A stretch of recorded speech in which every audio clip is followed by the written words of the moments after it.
Les amis, bienvenue dans un nouvel épisode du podcast. Je suis hyper heureuse de vous retrouver aujourd'hui pour un nouvel épisode où je vais répondre à vos questions. Ça va être un épisode en solo.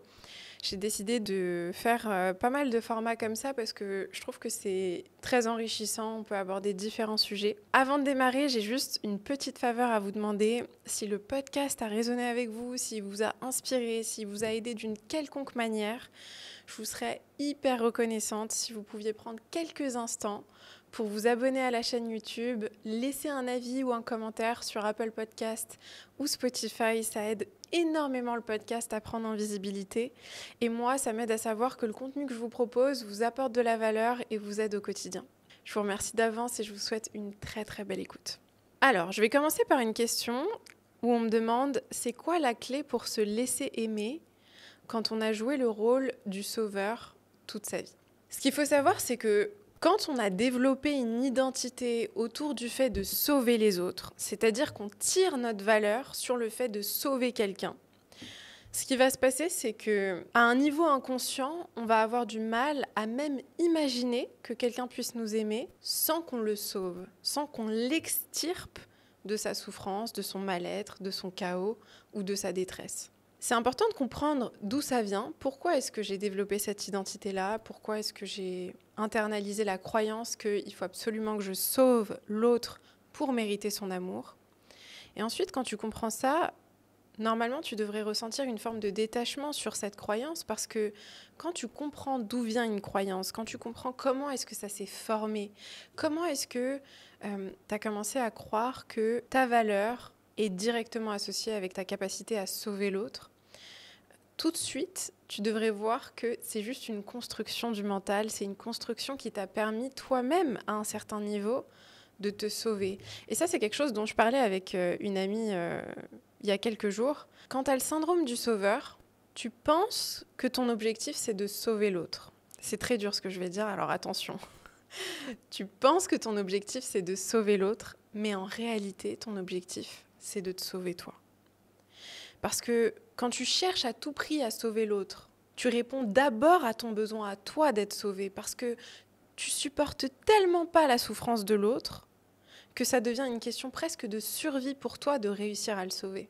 Donc c'est vraiment de se demander comment est-ce que je peux réguler mon état émotionnel, comment est-ce que je peux m'apaiser sans avoir besoin de prendre le contrôle et la possession de l'état émotionnel de l'autre, qui de toute manière est hors de mon contrôle, et commencer à faire ce travail de revenir à soi, de se recentrer. Parce qu'à partir du moment où tu te recentres, où tu reviens profondément dans toi, il se passe quelque chose de magique. C'est que tu arrives à distinguer entre ce que tu peux contrôler, ce que tu ne peux pas contrôler, ce qui t'appartient et ce qui ne t'appartient pas.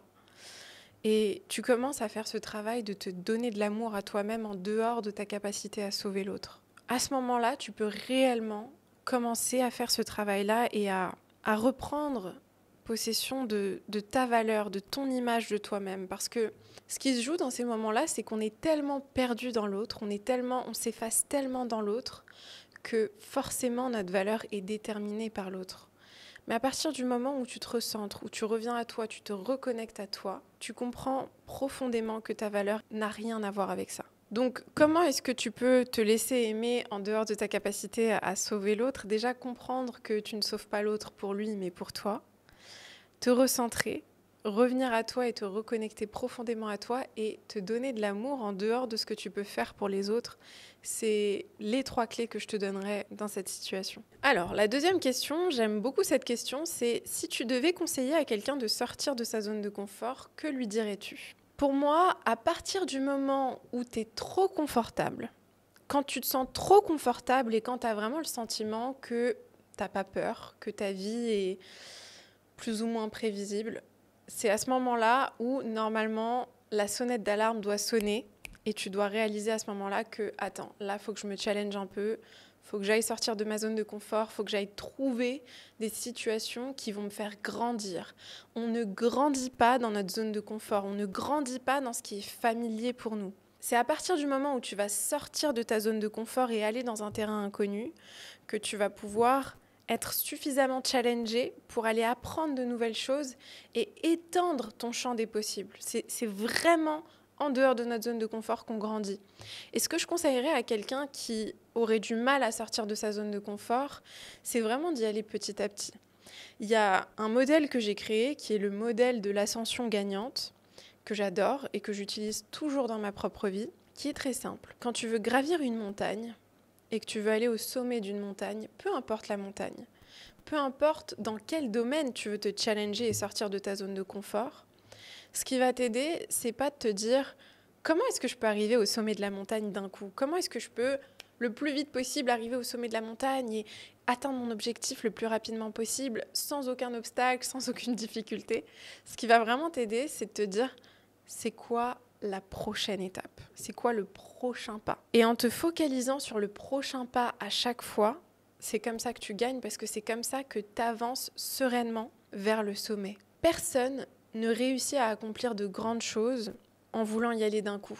C'est hyper important de comprendre qu'il existe un processus. Tu vas y aller un pas, puis un pas, puis un pas après l'autre. Et en te concentrant sur le prochain pas, sur la prochaine étape, tu te donnes vraiment la chance de pouvoir réussir. Donc, si je devais donner l'exemple de quelqu'un qui a envie de faire du sport, mais qui a peur de se lancer, qui a peur du regard des autres, qui a l'impression de ne pas être légitime dans sa pratique du sport parce que c'est peut-être quelqu'un qui ne fait jamais de sport ou qui n'en a pas fait depuis longtemps, au lieu de te dire « Oh, je vais aller à la salle de sport, je vais faire 1h30 de sport, je vais soulever 20 kilos, je vais faire un truc de dingue », pourquoi est-ce que tu ne te fixerais pas un objectif plus atteignable et tu ne te dirais pas « C'est quoi le prochain pas ?» Peut-être que le prochain pas, ça va être de mettre mes baskets et d'aller marcher 20 minutes par jour. C'est peut-être ce pas-là qui va me faire reprendre le sport. Puis ensuite, ce sera quoi le prochain ? Puis le prochain, puis le prochain. Jusqu'à ce que sereinement, tu mettes les bonnes fondations pour sortir de ta zone de confort intelligemment et avoir les résultats que tu veux. C'est vraiment ce que je conseillerais à quelqu'un qui a envie de sortir de sa zone de confort, mais qui a peur et qui se freine et qui est souvent bloqué par la peur. Et je pense que ce qui nous fait peur dans le fait de sortir de notre zone de confort, c'est particulièrement ça. C'est le fait de croire qu'on devrait y arriver d'un coup et de ne pas s'autoriser à y aller étape par étape. Donc autorise-toi à y aller étape par étape et tu vas voir la différence parce que ton cerveau ne va pas se dire « Ah, en fait, ça me paraît beaucoup trop dur, ça me paraît beaucoup trop... inatteignable, en réalité, ça me paraît complètement atteignable et réaliste, donc j'y vais beaucoup plus sereinement que si je me fixais un objectif qui me paraissait complètement fou. J'espère que ça t'aide. Troisième et dernière question de ce podcast, c'est comment fait-on pour garder le cap quand on traverse une tempête ? J'aime beaucoup cette question parce qu'on est tous amenés à traverser des tempêtes dans notre vie. Personne, absolument personne, n'est protégé de ça. On va tous traverser des difficultés et de l'adversité. Il y a plusieurs choses qui aident. La première chose, c'est d'apprendre à être son propre ancrage. Qu'est-ce que j'entends par là ? Quand tu es bien ancré en toi et que tes racines sont profondément ancrées dans la terre, si je devais donner l'exemple d'un arbre, tu peux être l'arbre ou tu peux être les feuilles de l'arbre. Le problème, c'est que très souvent, on a tendance à être une feuille plutôt qu'un arbre. On laisse l'adversité et les difficultés du quotidien venir nous perturber, nous envoyer dans tous les sens. On va dans le sens de ce qui nous arrive en fait. Au lieu de rester vraiment ancré comme un arbre, on est la feuille qui se fait bousculer par le vent et qui peut perdre son pilier, ses repères en un claquement de doigts. Donc vraiment apprendre à s'ancrer, c'est apprendre à se recentrer, apprendre à être son allié et à être vraiment un partenaire pour soi-même. C'est-à-dire que ton ancrage ne doit pas dépendre de ce qui se passe autour de toi, de ce que les autres font ou ne font pas. Ça doit vraiment venir d'une place à l'intérieur de toi. Moi, il y a une phrase que je me répète souvent, et c'est vraiment mon ancrage, c'est de me dire que je suis ma sécurité, je suis ma propre maison. Je me le répète sans cesse. Je suis ma propre maison, je suis ma propre maison, je suis ma propre maison. Et ça m'aide à me sentir en sécurité avec moi-même et à me rappeler que peu importe ce qui se passe dans ma vie, peu importe où je suis, peu importe avec qui je suis et peu importe ce qui m'arrive, ma maison, ma sécurité, mon refuge est à l'intérieur de moi. Parce que si ton refuge et si ta maison et ta sécurité est dans les autres, qu'est-ce qui se passe ? Tu es à la merci des autres. Si il arrive quoi que ce soit, tu dépends des autres pour retrouver un équilibre. Donc, tu es dans une posture extrêmement fragile quand tu dépends des autres et quand ton refuge intérieur est dans les autres. Tu places tout ton pouvoir dans les autres. Donc, revenir à soi et apprendre à être son propre ancrage et créer une relation de confiance avec soi, c'est indispensable pour pouvoir rester debout dans les tempêtes.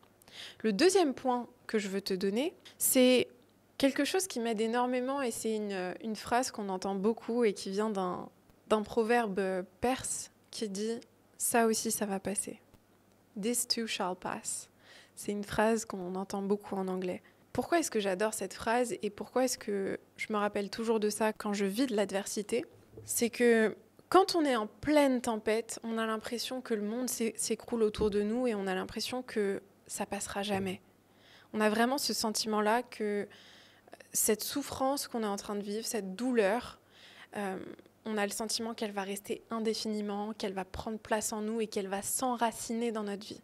En réalité, la nature de toute chose, c'est de changer. La seule constante, c'est le changement. Et d'un côté, c'est génial, de l'autre, c'est un peu moins génial parce que les plus belles et les pires choses qui t'arriveront dans ta vie passeront.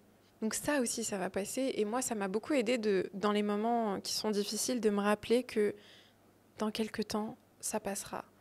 Ça aussi, ça va passer. Et surtout, c'est juste une souffrance temporaire. C'est une douleur temporaire. C'est pas fait pour rester. Et je me rappelle d'une phrase que ma sœur me répétait tout le temps quand j'étais en pleine rupture avec mon ex et que j'étais dans un état mais pas possible. Je m'écroulais tous les jours, je pleurais toutes les larmes de mon corps. Et j'avais l'impression que le monde entier s'écroulait autour de moi et que j'allais jamais m'en sortir. Elle me répétait tout le temps, Mariam, cette douleur, elle n'est pas faite pour rester. Cette douleur, elle n'est pas faite pour rester. Elle n'est pas faite pour rester. Et quand elle me répétait ça, je réalisais que ce que je ressentais, c'était pas fait pour rester. Bien sûr, elle pouvait se transformer en souffrance, cette douleur, si je décidais de l'entretenir, de la cultiver, de la nourrir. Mais la douleur en elle-même, elle n'est pas faite pour rester. Elle n'est pas... Sa nature même, c'est d'être de passage comme une vague. Une vague ne reste pas dans la même position. Elle vient, elle passe et puis elle repart. C'est exactement pareil avec la douleur. Donc se rappeler que ça aussi, ça va passer quand tu traverses un moment de tempête, d'adversité, que ce soit dans ton business, dans ta famille, dans tes relations, dans ta santé, dans ton travail, peu importe ce que c'est, de te rappeler que ça aussi, ça va passer. Ça devrait énormément t'aider. Voilà les amis, j'espère que ce podcast vous a plu. Je vais refaire pas mal de formats comme ça où je réponds à des questions. N'hésitez pas à me faire vos retours sur Instagram, peu importe la plateforme, je serai hyper heureuse de lire vos retours. Et comme d'habitude, je vous envoie plein d'amour.